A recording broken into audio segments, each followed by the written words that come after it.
Good morning and welcome to Travels with Sheila at home in self-isolation.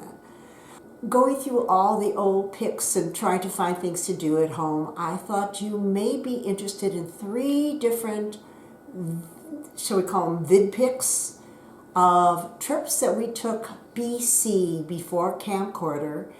And I think these are the top three on my list of extreme rigorous touring. Now, none of these three trips that you can certainly avoid for the rest of your life without any particular regrets or hindsight is 2020 have nothing to do with the people who live there. It's just that they are so rigorous and in a way dangerous.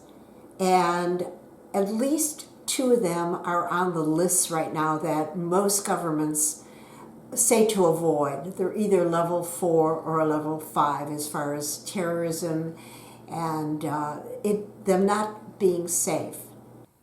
The second trip, which I'd like to tell you about, is Pakistan in 1994. I could talk for 3 hours of the mishaps, discomfort, more than rigorous touring, and terrible, terrible food that a group of us hardy Americans suffered through for about 25 days. We flew into Karachi, then flew up to Islamabad, and then drove into Hunza area. We spent a couple days in Karimabad first, and then began a 1-week trek in Hunza. Envision trekking in Hunza, which is absolutely spectacular, of course, and having your cook make one chicken for 12 people.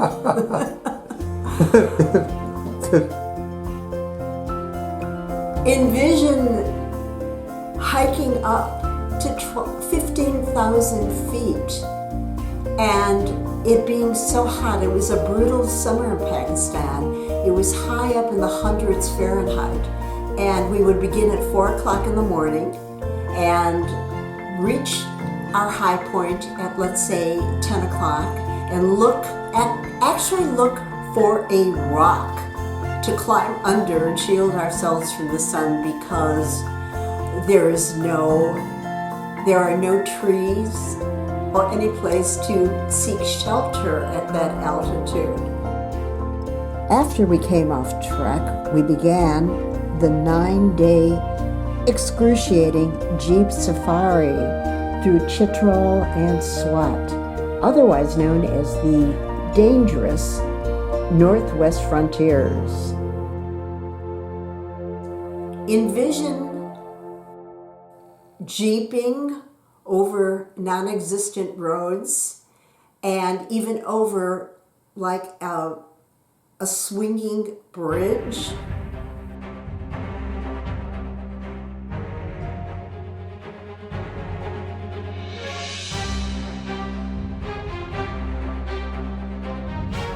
We spent every day jeeping over the terrible roads with the only breaks for candy, which we brought with. Steve and I brought 20 pounds to share, and thank God there were apricots everywhere. Other than that, we were never allowed to do any sightseeing, because we'd get out of a Jeep and all of a sudden all these armed tribespeople would appear and our guides would say, "Oh, not safe here, get back in the Jeep." So we would Jeep all day, get to a camping spot at night, fall into our tents, get up and redo the next day. It was really brutal.